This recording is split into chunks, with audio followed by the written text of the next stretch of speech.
किसानों के हित के लिए बहुत ज़रूरी है कि वो जाने कि पोषक तत्व जो सूक्ष्म पोषक तत्व की कमी हो रही है तो उसका कारण क्या है। कहीं न कहीं हम पुरानी परंपराओं को छोड़ते हुए चले जा रहे हैं। पहले क्या होता था कि हम अपने घरों में जो पशु पालते थे उसके गोबर और ये सब खादें अपने खेतों में डालते थे किसान डायरेक्ट। लेकिन अब क्या हो रहा है कि हम बोरी की बोरी जो केमिकल फर्टिलाइज़र हमारे कोऑपरेटिव सोसाइटी पे या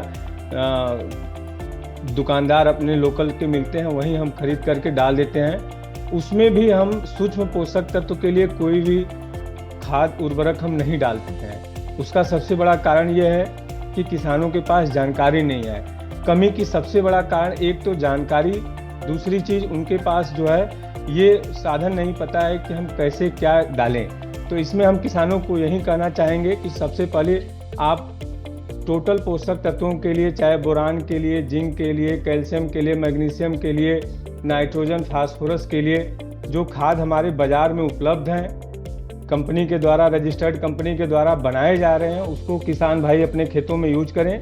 साथ ही साथ अपने कुछ हैबिट में परिवर्तन भी लाएं, जैसे असंतुलित खाद उर्वरक प्रयोग करना। जैसे जिंक की कमी हो रही है लेकिन किसान भाइयों को पता नहीं है और जो बेचने वाला दुकानदार है वो उनको यूरिया का बैग दे दे रहा है कि आप यूरिया अपने खेत में डालिए, डीएपी अपने खेत में डालिए।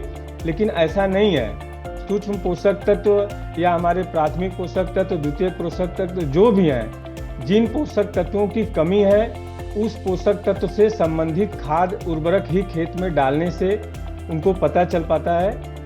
तभी उस सही खाद उर्वरक जब खेत में डालते हैं तभी इनके कमी का जो है मेन निदान होता है। इसलिए किसान भाइयों के सबसे मुख्य जो कमी का कारण है कि एक तो जानकारी नहीं है और दूसरी बात उर्वरक का उपयोग वो कम कर रहे हैं। अपने खेतों में जो है गोबर की खाद, कंपोस्ट की खाद, ग्रीन मैन्यूर खाद या वर्मी कंपोस्ट खाद, ये सब धीरे धीरे हमारे खेतों में, हमारे चलन में अब कम होता चला जा रहा है, जिसकी वजह से मुख्य रूप से सूक्ष्म पोषक तत्वों की कमी जो है देखने को मिल रही है।